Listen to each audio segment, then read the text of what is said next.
share, and spread the word. Subscribe today. Yagiraga urukundo bikantangaza cyane, bisa nkaho yankoreraga ibirenze by'umugore yankorera, ahari yari mama bikomatanije no kuba umugore wanjye. Byaranshimishaga cyane, ndamukunda birenze uko mwabyumva. The visceral feedback. I can see myself letting go with my wife over a couple of thousand miles and feeling a sort of connection.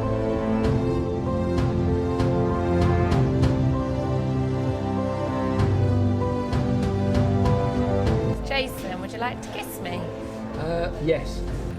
Brenda Conte abivuga muri ubu buryo. Urukundo ni urukundo nyine, ntabwo bikuyeho ko wakunda umuntu bitewe n'uko wamwiyumvisemo. Ibintu abantu bagenda bavuga wenda ngo umuntu ni mukuru, ngo uyu muntu afite imyaka, ngo wowe ufite iyi, ntacyo bivuze kuko urukundo rurenze imyaka. Urukundo si imyaka kuko imyaka ni imibare.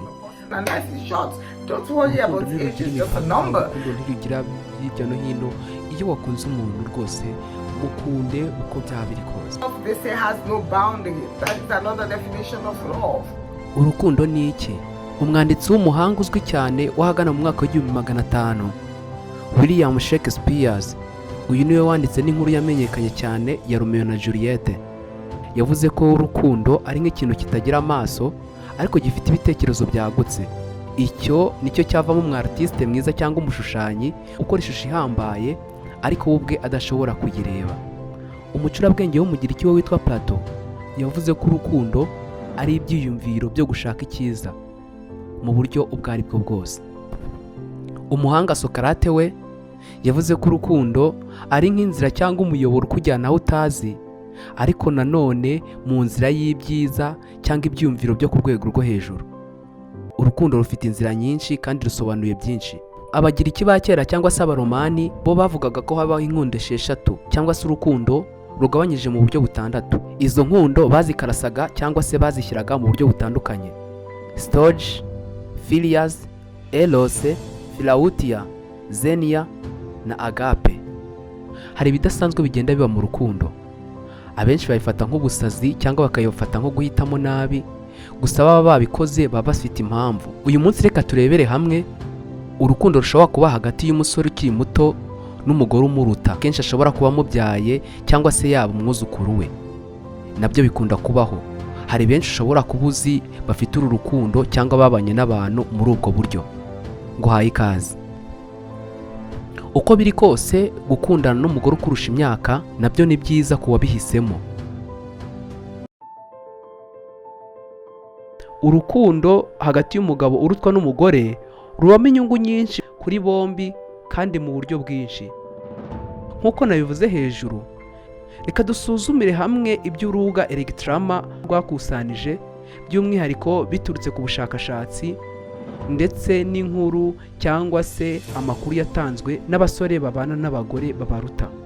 Ibi rero bishobora kuba ibyiza bitavugwa, ahari n'iryabuye ryanzwe n'abubatsi rikomeza imfuruka. Niba utarakora subscribe kuri DTM TV, umwanya n'uyu kugira ngo amakuru atandukanye ajye abasha kukugeraho. Njye ndi Ishimwe Josue Maripasi.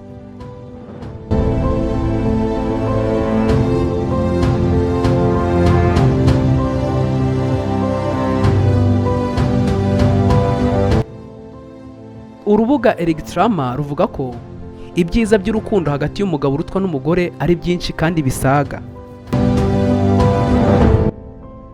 Inkuru ya Macbeth ni imwe mu nkuru ishishikaje y'urukundo ruri hagati y'umugore uruta umugabo. Yagiraga urukundo bikantangaza cyane, bisa nkaho yankoreraga ibirenze by'umugore yankorera, ahari yari mama bikomatanije no kuba umugore wanjye. Byaranshimishaga cyane, ndamukunda birenze uko mwabyumva. The visceral feedback. I can see myself letting go with my wife over a couple of thousand miles and feeling a sort of connection.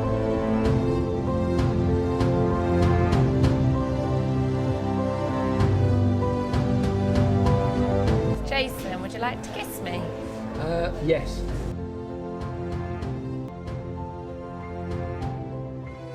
Kimwe mu bintu byiza byo kuba umugore aruta umugabo umugore ukuruta nta kwihutisha ngo mubane.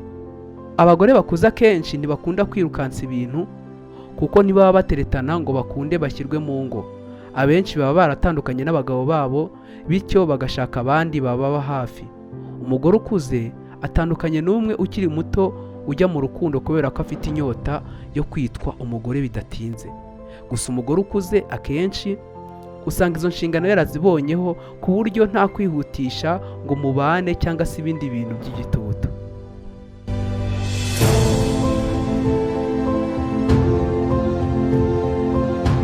Abagore bakuze bitwara nk'abantu bakuru koko.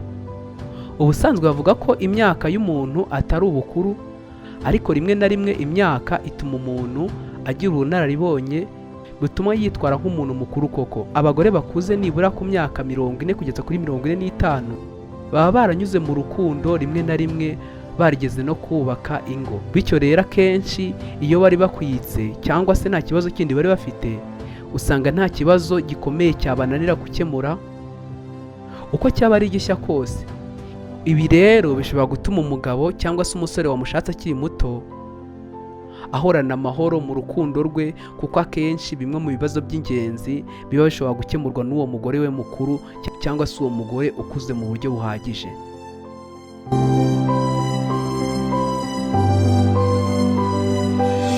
Abagore bakuze bariyubaha. Uko umuntu agenda arushaho kuba mukuru niko arushaho kugenda yitwara neza, akiyubaha nk'umuntu mukuru, bikanatuma rubanda bamwubaha. Ibi rero bimurinda bamwe baza bashaka kumubwira ibyo biboneye byose, bitandukanye n'abakobwa bakiri bato cyangwa abagore bakiri bato, aho asanga buri wese ashobora kumubwira icyo ashaka kubera ko aba bumva ko asa nk'uri ku isoko. Ariko abagore bakuze akenshi baba batinyitse kandi bagaragara nk'abantu bakuze mu buryo ubwo ari bwo bwose.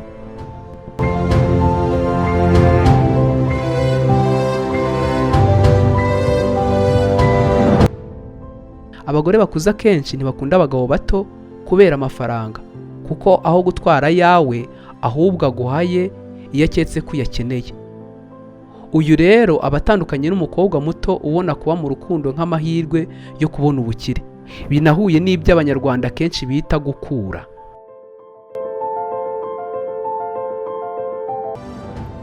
Ni ibisanzwe ko abagabo bakuze bo bashaka abagore bakiri bato, ukabona nta n'ikidasanzwe kirimo, ariko abenshi babifata nk'ibidasanzwe kubona umugore mukuru ashakanye n'umusore ukiri muto. Emmanuel Macron, perezida w'Ubufaransa, afite umugore umurusha imyaka igera kuri 24. Bamenyanye ari mwarimu we, amwigisha ibijyanye na drama. Bafitanye umuryango ushimishije ndetse na couple nziza. Ndi Ishimwe Josue Maribas. Niba utarakora subscribe kuri DTM TV, umwanya n'uyu nguyu. Murakoze cyane.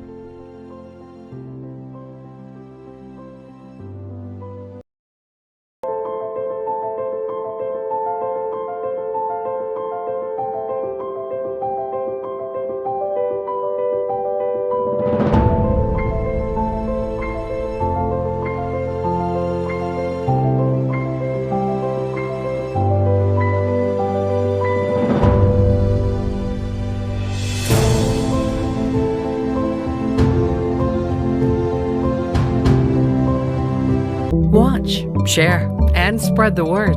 Subscribe today. DTM TV.